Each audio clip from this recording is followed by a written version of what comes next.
Hello everyone. आज आपल्यासोबत जी student आहे ती आपली ऑनलाईन स्टुडंट आहे, जिने युट्यूब चॅनल थ्रू सायन्स शिकलं आपल्या चॅनलवरती आणि छान पद्धतीनं गेल्या वर्षीच्या स्टेट बोर्डच्या एक्झाम मध्ये स्कोअर केलेली आहे, अपूर्वा थूल नावाची. सो तिचं वैशिष्ट्य असं आहे की जे सगळ्यांना जमत नाही हे तिला जमलेलं आहे, ते म्हणजे SST, जो आपला तुमचा सगळ्यात आवडता विषय इन्क्लुडिंग मी. तर त्याच्यामध्ये तिला 99 मार्क्स पडलेले आहेत. सो हे एक प्रकारे मिरॅकल असल्यासारखं आहे आपल्या सगळ्यांच्यासाठीच. आणि मला पण खूप उत्सुकता आहे की नक्की हिनं बाई काय अभ्यास केला आणि कशा पद्धतीनं हिला एवढे छान मार्क्स मिळाले. सो तो जो सगळ्यांचा मेन प्रश्न असतो, SST साठी काय केलं सांगा, SST साठी काय केलं सांगा. तर आज मी तुमच्यासाठी ही एक अशी तुमच्याच वयाची आहे, गेल्याच वर्षी एक्झाम दिलेली आहे, त्यामुळे तिनं नक्की काय केलं वर्षभर थ्रू आउट द इयर, आणि आता शेवटचा जो महिना राहिलेला आहे तर त्या महिन्यात काय करता येईल तुम्हाला की जेणेकरून हा एक हर्डल जो आहे तुमच्या समोर सोशल स्टडीजचा, तो तुम्हाला यशस्वीरित्या पार करता येईल. So welcome Apurva. कशी आहेस, काय जरा हॅलो. सध्या तुझ्याबद्दल सांग पहिल्यांदी. हॅलो सगळ्यांना. हॅलो. आता तुमची प्रिपरेशन चांगली सुरूच असेल. आता जे आपले शेवटचे महिने आहेत त्यात आपण पूर्णपणे अभ्यास केला पाहिजे. कुठलीही कसर सोडू नका. मग शेवटी तुम्हाला रिग्रेट नाही राहील की हे नाही केलं ते नाही केलं. आता 2 महिने आहेत, पूर्ण जीव लावून अभ्यास करा. तर माझे नाव अपूर्वा राहुल थूल. मला मागच्या वर्षी स्टेट बोर्डमध्ये बोर्डच्या एक्झाममध्ये 94% ॲव्हरेज मार्क्स मिळालेले आहेत. मला SST मध्ये 99 आहेत आणि स्पेशली सायन्समध्ये 97 आहेत. इंग्लिशमध्ये मला 92 आहेत. मला हिंदी होतं, तर हिंदी आणि मराठीमध्ये थोडं कमी पडलं तर 91 आहेत. आणि आता मी सध्या 11वीत आहे व JEE प्रिपरेशन करत आहे. ओके. सो आता अपूर्वा आपण सुरुवात करू स्टेप बाय, म्हणजे वन बाय वन. तू प्रत्येक सब्जेक्टसाठी स्पेसिफिकली गाईड करशील तर आपण सुरुवात करूयात. जो मुलांना अवघड जातो बरेचदा, जॉमेट्रीचे जे हं, हॉट्स वाले क्वेश्चन्स असतात किंवा अल्जेब्राचे, जॉमेट्रीचे कन्स्ट्रक्शन हं, वाला पार्ट आला आणि अल्जेब्राचा जो असा प्रश्न असतो, आय थिंक 3 का 4 मार्कांचा जो शेवटचा असतो, ज्याच्यामध्ये आउट ऑफ टेक्स्टबुक असे काही क्वेश्चन्स येतात. तर ह्या दोनही हं. विषयांच्या ह्या तयारीसाठी तू काय टिप्स देशील आपल्या ज्युनियर्सना? तर आता काय आहे, सगळे मॅथ्सच्या पेपरमध्ये शेवटचे काही क्वेश्चन आउट ऑफ टेक्स्टबुक येतात. तर मुलं काय करतात, त्या त्या प्रश्नाकडेच जास्त लक्ष देतात. माझ्या मते आधी तुम्ही जे टेक्स्टबुकमध्ये आहेत ते चांगल्याने करून घ्या. जेव्हा तुम्हाला कॉन्फिडन्स येईल की आता टेक्स्टबुकमधला कोणताही क्वेश्चन येईल तो मी करू शकेल चांगल्या परीने एक्झाममध्ये, त्यानंतर तुम्ही हॉट्स क्वेश्चनकडे वळा. आता हॉट्स क्वेश्चनसाठी काय केलं पाहिजे, तर आपले कन्सेप्ट एकदम स्ट्रॉंग असले पाहिजेत. जॉमेट्रीमध्ये वेगवेगळे थेरम्स आपल्याला चांगल्या रीतीने आल्या पाहिजे. त्यासाठी तुम्ही त्याची प्रॅक्टिस करा. मग नवनीतची जे डायजेस्ट येतात त्याच्या मागे काही क्वेश्चन्स असते जे टेक्स्टबुकमध्ये नसते, त्याला सॉल्व्ह करून बघायचं. नाही आलं तर अगदी असं डोकं पकडून नाही बसायचं की आलं नाही तर गुगलवर बघा. वेगवेगळं आता आपल्याला ऑनलाईन इतकं सारं मटेरियल मिळतं. ते बाहेरचे क्वेश्चन्स आहेत ते कुठूनही येत नाही. ते दरवर्षी नवीन बनवून येतात. त्यासाठी तुम्ही काय करा, वेगवेगळे out of textbook question solve करून बघा. आणि आउट मॅथ्ससाठी ऑफ प्रॅक्टिस टेक्स्टबुक जे तू महत्वाची आहे. सांगतेस ना, आउट ऑफ टेक्स्टबुक साठी, मग ते त्यांनी कुठून हा. रेफर करावेत स्पेसिफिकली, असं काही तू सांगशील का की कोणतं बुक अच्छा. चांगलं? तू आता नवनीत बोललीस, तसं अजून हम्म. काही जसं की तू काही हल्ली तर पेपरमध्ये पण काही येतात बघ, सिरीज असतात काही न्यूजपेपर्स मध्ये वगैरे, तर तसं काही तू केलं होतंस का, किंवा स्पेसिफिक एखादं सजेस्ट केलंस तर बरं होईल. हा. तर सगळ्यात आधी आहे ना, तुम्ही त्या हॉट्स क्वेश्चनसाठी PYQs करा. म्हणजे बघा, जर मागच्या वर्षीचे क्वेश्चन्स तुम्हाला जमत असेल तर या वर्षीचे पण तुम्हाला जमणारच. मग मी टार्गेट पब्लिकेशनचं एक बुक येतं, मोस्ट चॅलेंजिंग क्वेश्चन्स म्हणून, ते सॉल्व्ह करून बघा. आणि असं तुम्ही ऑनलाईन खूप सारे मॅथमॅटिक्सचे पण चॅनल आहेत जिथे प्रोव्हाइड होतात, तिथून पण तुम्ही करू शकता. असं अगदी त्या क्वेश्चन्स असं अगदी नाहीये की खूपच कठीण क्वेश्चन येईल. आता अल्जेब्राचे तुम्ही बघाल तर ते तर सोपेच आले होते मागच्या वर्षी. जॉमेट्री थोडं कठीण जाईल. पण जे चॅप्टर आहे ना, जे ज्याच्यात स्पियर व्हॉल्युमचं वगैरे, ते अगदी ते फॉर्म्युले वगैरे चांगल्याने केलं तर त्या चॅप्टर मधून एक क्वेश्चन बनतच नेहमी हर वर्षी. तर तुम्ही ते चांगल्याने करू शकता. ओके. सो हा तर पार्ट झाला अल्जेब्रा जॉमेट्री. स्पेसिफिकली आता वळूयात आपण आपल्या लँग्वेजेसकडं. SSTचा पार्ट मी सगळ्यात शेवटी ठेवणार आहे. सो लँग्वेजेसच्या बाबतीत तू काय त्यांना, जसं की रायटिंग स्किल्स अगेन असतात किंवा अम, अजून काही स्पेसिफिक असे काही प्रश्न असतात का जिथे मार्क जाण्याची हम्म. शक्यता असते, आणि त्यासाठी काय केलं पाहिजे? आता लँग्वेजेसचा पेपरचा अभ्यास करणे म्हणजे पेपर पॅटर्नचा अभ्यास करणे हे जास्त महत्वाचं असते. तर पेपर आपला 3 भागांमध्ये डिवाइड असतो. एक असतो आपले पॅसेज जे टेक्स्टबुक मधून येतात, एक ग्रामर आणि एक रायटिंग स्किल. तर मी तर टेक्स्टबुक थॉरली रीड केलं होतं. तर तुम्ही टेक्स्टबुक व्यवस्थित रीतीने रीड करा आधी. मग त्याच्या मागचे इंटेक्स्ट क्वेश्चन्स सगळं अर्थ जाणून घ्या. तर ते पॅसेज मधले जे स्वमक अभिव्यक्तीचे जे प्रश्न येतात ते तुमचे त्यांनी होऊन जाईल टेक्स्टबुकनी. रायटिंग स्किल्ससाठी तुम्ही प्रॅक्टिस करा. सॅम्पल पेपर्स लावा. वेगवेगळे सॅम्पल पेपर्स अगदी सॅम्पल पेपर्स लावायचे म्हणून लावू नका. अगदी जसं तुम्ही खरंच परीक्षेत बसून आहात, खरंच तुम्ही सॉल्व्ह करत आहे या रीतीने सॅम्पल पेपर टाइमर लावून अगदी सॉल्व्ह करा. मी लँग्वेजसाठी खूप सारे सॅम्पल पेपर सॉल्व्ह केलते. कारण की खूप साऱ्या मुलांचा आहे ना लँग्वेजचा पेपर संपत नाही. लेंदी पेपर येतो. त्यासाठी आपण काय करू शकतो?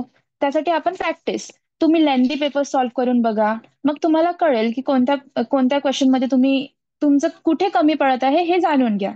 रायटिंग स्किल्ससाठी वेगवेगळे बुक्स वाचणं हे आता तर टाइम राहिला नाहीये.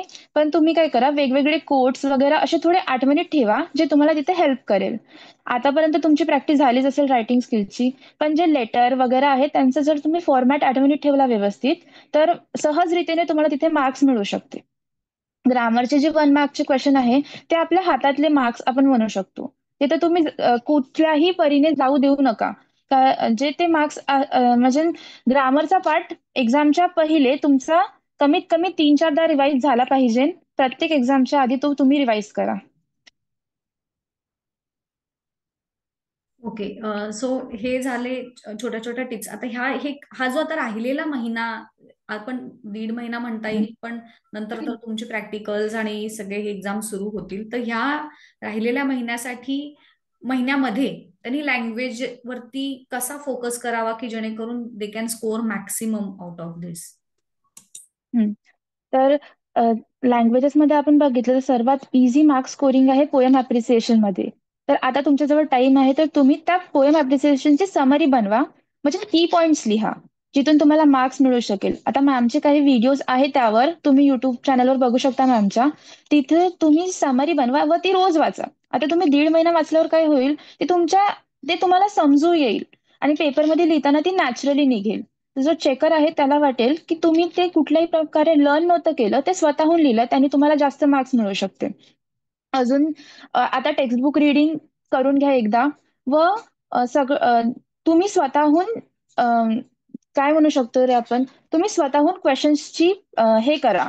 म्हणजे आता जो महिना आहे 1.5 महिना यात तर तुम्ही मी सांगते की सॅम्पल पेपर्सच लावा, प्रिव्हियस इयर क्वेश्चन्स लावा व नवनीतचे सॅम्पल पेपर्स मी रेफर केले तर तुम्ही ते करू शकता. ओके. आणि मग आता जो राहतो सब्जेक्ट आपला तो म्हणजे सोशल स्टडीज वाला.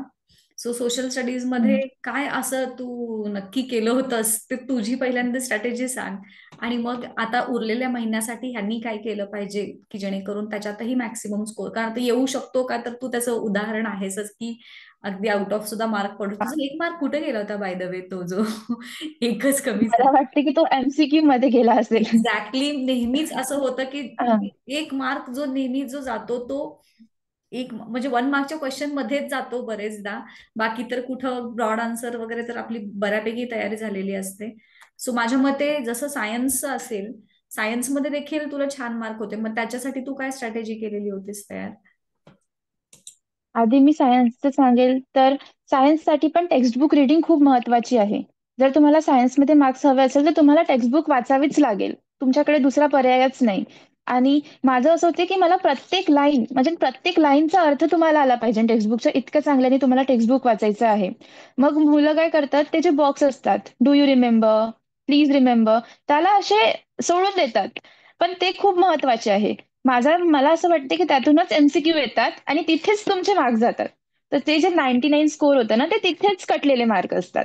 Exactly, exactly. तर मीही येस, मुलांना नेहमी हे सांगत असते की टेक्स्टबुक रिडिंग केल्याशिवाय अजिबात एक्झाम हॉलमध्ये पाऊल सुद्धा ठेवायचं नाही.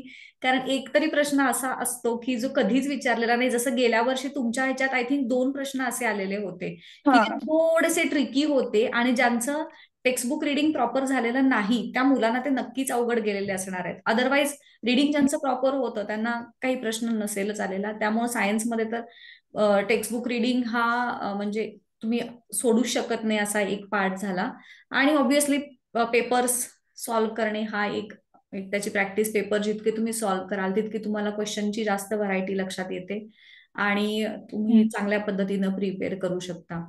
सो माझ्या मते ही स्ट्रॅटेजी एसएसटी साठी सुद्धा ऍप्लिकेबल असेल, हो की नाही? हा. बिकॉज त्यात पण ते हो छोट्या हो. छोट्या छोट्या गोष्टी असतात जे आपल्याला रिमेंबर कराव्या लागतात. तर त्यासाठी तू काय केलं हम्म. होतंस? एस-एस-टीचं मी आधीपासूनच क्लासमध्ये शिकवायच्या आधी घरी वाचन करत होते. व जे मॅमनी म्हणलं त्या छोट्या-छोट्या गोष्टी, त्यासाठी मी एक वेगळं बुक बनवलेलं होतं. त्यात मी त्या सगळ्या छोट्या गोष्टी लिहून ठेवायचे व रोज त्याचं वाचन करायचे. आता ते एस-एस-टी म्हणलं की सर्वांच्या अंगाला काटाच येतो, की आता याच्यात तर लर्नच करायचं आहे, खूपच बोरिंग आहे. पण असं काही नाही, मी काही असं विशेष केलं नव्हतं. त्यासाठी पण मी टेक्स्टबुकची रीडिंगच केली होती. व जे जर तुम्ही गाईड वापरत असाल, कुठलीही गाईड, तर त्याआधी समरी दिली असती चॅप्टरची. तर नाही टेक्स्टबुक तर ती समरी तरी चांगल्याने वाचा. म्हणजे त्या समरीमधलं तुम्हाला काहीही विचारलं तर आलं पाहिजे. आता जिओग्राफीमध्ये तर कंपॅरिझन देऊ नये आपल्याला इंडिया आणि ब्राझीलचं. तर तुम्ही त्यासाठी काय करा, कंपॅरेटिव्ह माइंड मॅप्स बनवा. मी माइंड मॅप्सच बनवले होते व शेवटच्या मग तुम्ही बोर्ड्सच्या आधी ते रिवाईज करू शकता. आणि हिस्ट्रीचं म्हणलं तर त्यात ते डेट्स, क्रोनॉलॉजी ते खूप महत्वाचं आहे. तर ते कशाने आठवणीत राहील, तर ते रिव्हिजननीच आठवणीत राहील. तर तुम्ही वेळेत वेळेत काढून ते रिवाईज करत राहा व एस-एस-टीला असं सोडून नका देऊ. म्हणजे खूप मुलं काय करतात, बेस्ट ऑफ 5 आहे तर एस-एस-टी सोडून देतात. मी पण आधी तोच विचार केलता. पण मग जेव्हा तुम्ही एस-एस-टी करायला लागतो, तर तुम्हाला त्यात आपल्या-आप इंटरेस्ट यायला लागतो. तर तुम्ही एस-एस-टी चांगल्या रीतीने करू शकता या प्रकारे. ओके, मग आता ह्या उरलेल्या ह्या महिनाभरात तुझ्या मते यांनी प्रॉपर टेक्स्टबुक रिडिंग झालं पाहिजे, आणि शक्य तेवढे माइंड माइंड मॅपचे एखादं एक्झाम्पल देऊ शकतेस का तू? जसं की काहीतरी एखादं जसं एक सांगून की त्यांना अशा पद्धतीनं तुम्ही करा. हं. तर आता तर तुमच्याजवळ जास्त टाईम उरला नाहीये, की तुम्ही खूप चांगल्याने माइंड मॅप्स बनवू शकाल. तर तुम्ही काय करू शकता, तुम्ही टेक्स्टबुक वाचा. मग टेक्स्टबुक बंद करा. जे तुम्हाला येतं ते एकदम पद्धतशीर एका नोटबुकमध्ये लिहून काढा. ते बनलं आणि एक जॉमेट्रिक फॉर्ममध्ये लिहून काढा, म्हणजे ग्राफिकल फॉर्ममध्ये. तर ते तुमचे माइंड मॅप्स सहजरीतीने तसे बनू शकतात. असं तुम्ही करू शकता. आता या वळणावर मुलं काय करतात, इकडे-तिकडे शोधत असतात, की कुठे टाईम टेबल मिळून जाईल, कुठे काही अशी ट्रिक मिळून जाईल, की ते चांगले मार्क्स स्कोर करू शकाल. तर मी म्हणते, की असं सगळं करू नका. आता तर टाईम टेबलच्या मागे तुम्ही पळू नका. तुम्ही काय करा, दिवसाचे टार्गेट फिक्स करा, टू डू लिस्ट बनवा आणि त्या अकॉर्डिंग तुम्ही अभ्यास करा. आता हा जो महिना आहे, तो अगदी महत्त्वाचा महिना आहे प्रिपरेशनच्या याने आपण बघितलं तर. तर हा महिना तुमच्या परीक्षेच्या मार्कांना वळण देऊ शकतो, इतका हा महत्त्वाचा महिना आहे. तर इथे तुम्ही दरबदर फिरत याला विचारू, त्याला विचारू असं न करता स्वतःचं स्वतः टू डू लिस्ट बनवा, प्रॅक्टिस पेपर्स लावा. हे सगळं तुम्ही करू शकता. हे तू खूप जास्त महत्वाची टिप दिलेली आहेस की इकडं तिकडं हे मिळेल ते मिळेल असं शोधत बसण्यापेक्षा प्रत्येकानं आपापल्या कुवतीनुसार आपला सिलेबस काय राहिलेला आहे आणि आपल्याला किती करायचं हं, आहे, टाइम अवेलेबल, ह्याचं सगळ्याचं कॅल्क्युलेशन करून आपापली एक म्हणजे ती प्रत्येकाची पर्सनलाइज्ड असणार आहे ऑब्व्हियसली. बिकॉज माझा जेवढा झालेला असेल अभ्यास हं, तेवढा तुझा नसेल किंवा तुझ्यापेक्षा जास्त कमी असा असतो. त्यामुळे एकच एक हे कुणाच्यासाठी हे ऍप्लिकेबल होणार नाही, होय की नाही? सो म्हणजे सगळ्याच हं, विषयांचं स्टडी करण्याचं एक तुम्हाला गमक कळालं का, की टेक्स्टबुक वाचनाशिवाय, थरली वाचण्याशिवाय आपल्याला ऑप्शन नाही आहे. म्हणजे आता तुझा जो व्हिडिओ आपला जो बघत आहे त्याच्यामध्ये 2-3 कॅटेगरीज असतील. एक म्हणजे अगदी ज्यांना पास होण्याची भीती असेल, एक ऍव्हरेज, आणि एक ज्यांना हं, स्कोर करायचं आहे आउट ऑफ जसे. मग त्यामुळे प्रत्येकाची स्ट्रॅटेजी ही वेगळी असेल. मग पास होण्यासाठी सोशल स्टडीजमध्ये समजा असं असेल किंवा इव्हन कोणत्या याच्यामध्ये, जसं मी नेहमी सांगते की एक्सरसाइज, ऍटलिस्ट एक्सरसाइजचे क्वेश्चन्स हं. केले तर तुम्ही चांगल्या मार्कांनी इव्हन पास होऊ शकता. मग तसं सोशल स्टडीज साठी वगैरे पण ऍप्लिकेबल आहे का, जसं सायन्समध्ये आहे आपल्या? हो, हो. हो, हो. एस-एस-टी साठी पण टेक्स्टबुक खरंच खूप महत्वाचं आहे. जर तुम्ही टेक्स्टबुक पण चांगल्याने वाचले, तर पास होईल म्हणजे तुम्हाला 70-80% तर आरामात मिळू शकतं एस-एस-टीमध्ये. फक्त टेक्स्टबुकनी. येस, म्हणजे आताच्या ह्या महिन्याभरात ज्यांना अगदीच टेन्शन आले की ऍव्हरेज स्कोर तरी होईल का, तर त्यांनी कंपल्सरी हं. प्रत्येक सब्जेक्टचं थोडक्यात टेक्स्टबुक थरली अभ्यास केला तरी त्यांना चांगल्या पद्धतीनं स्कोर होऊ शकते, राईट? हं. हो मॅम. आणि आता मुलं काय करतात आपल्या आई-वडिलांपासून गोष्टी लपवतात. त्यांना खोटे मार्क्स सांगणं. तर मी हेच सांगेल म्हणजे माझे खूप मित्र-मैत्रीण होते जे खोटं बोलत होते घरी. तर तुम्ही तसं करू नका. आई-वडील तुमचं चांगल्यासाठीच सांगेल जे सांगेल. तर घरच्यांशी खोटं बोलू नका. त्यांना तुमचे मार्क्स सांगा. कुठे प्रिपरेशन चालली आहे, कशी चालली आहे ते सुद्धा आई-वडिलांशी शेअर करा. टीचर्सशी तुम्ही चांगला बॉन्ड ठेवा. कारण की तुमचे टीचर्सच आहे. म्हणजे त्यांना किती वर्षांचा एक्सपिरियन्स आहे ना. तर ते तुम्हाला सांगू शकेल, की कुठे तुम्ही मार्क्स इम्प्रूव्ह करू शकता, कुठे तुम्ही कमी पडत आहे, हे स्वतःला कधी कळत नाही. हे आपले टीचर्सच आपल्याला सांगू शकतात. म्हणून टीचर्सशी तुम्ही चांगला कॉन्टॅक्ट ठेवा व टीचर्सला विचारा, की मॅम हे करू काय? कारण की माझ्यापेक्षा तुम्हाला तुमचे टीचर्स चांगल्याने ओळखाल आणि ते तुम्हाला चांगल्याने गाईड करेल. Yes, exactly. बरेचदा या स्टेजला ना मुलांना आई वडील टीचर हे तिघ जण ऍक्च्युली व्हिलन वाटत असतात. खरं तर ह्या हां. स्टेजला तू अशी पहिल्यांदा भेटलीस की जी अगदी सांगत आहे आवर्जून ह्या गोष्टी. आणि नाही, खरंच या गोष्टी खूप मॅटर करतात, बिकॉज जगात ज्यांना तुमचं चांगलं व्हावं असं वाटत असेल, हे तुमचे फ्रेंड्स एक वेळ तुमच्याशी मनात कुठंतरी सुप्त तुमच्याबद्दल ईर्ष्या असूया असू शकते, परंतु ते आई बाबा कधीच करणार नाहीत किंवा इव्हन टीचर सुद्धा करणार नाहीत. सो त्यांच्यासारखा बेस्ट फ्रेंड खरं तर कोणी नसतो पण सुरुवातीच्या ह्या आयडियली काळामध्ये, बिकॉज ते तुमची काळजी पण तितकीच घेत असतात आणि सगळ्या बाजूनी तुम्हाला सपोर्ट जितका जास्तीत जास्त देता येईल तितका करत असतात. सो आता हे तुमचं एक काम आहे ह्या स्टेजला आल्यानंतर की थोडंसं ते आपल्यासाठी जे करतात आपण सुद्धा त्यांच्यासाठी काहीतरी असं करावं की ज्याच्यामुळे त्यांची मान उंचावेल आपल्यामुळे असं. सो हा एक तुमच्या हातात छान संधी आहे खरं तर. आणि 10वीचे मार्क्स हे आयडियली कुठे पुढे तुम्हाला जास्त जरी नसतील तरी सुद्धा एक तुमचं जे पहिलं अकॅडमिक परफॉर्मन्स जो बघितला जाणार फ्युचरमध्ये, तो 10वीचे मार्क्स किती आहेत हे बघितलं जातोच. म्हणजे त्याचं कितीही इम्पॉर्टन्स कमी होऊ दे, बोर्ड एक्झाम पुढे असू देत किंवा नसू देत, परंतु एक असतं जे पहिल्यापासून चालत आलेलं आहे की 10वीचे मार्क, 12वीचे मार्क हे तुमचे विचारले जातात अजूनही.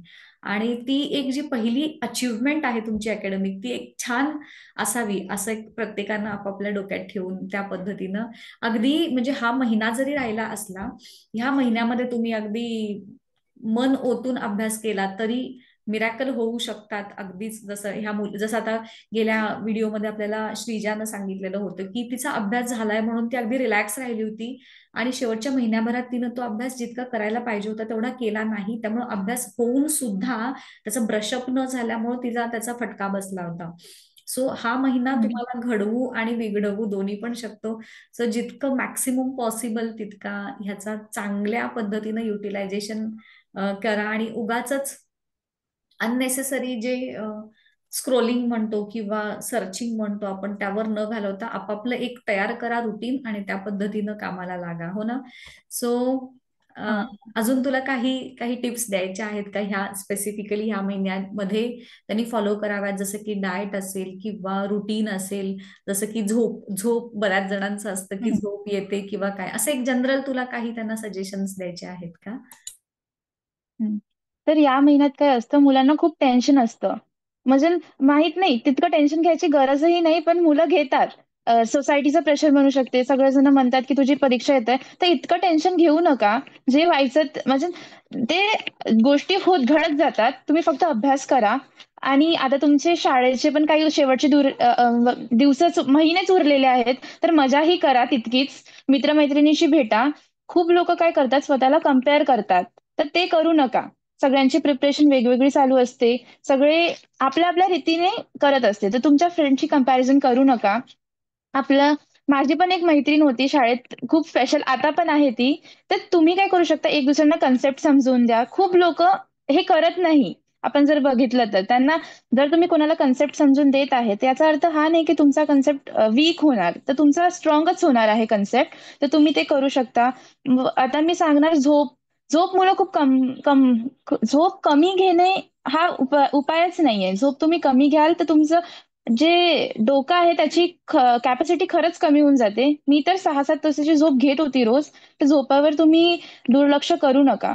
व असं अभ्यास अभ्यास करायसाठी जेवणच सोडून दिलं, हा काही अभ्यास करायचा मी हे मानत नाही, की चांगली रीत आहे. तुम्ही सगळं चांगली करा. स्वतःचं एक चांगलं शेड्यूल बनवा आणि हे करा, असं मी म्हणू शकते.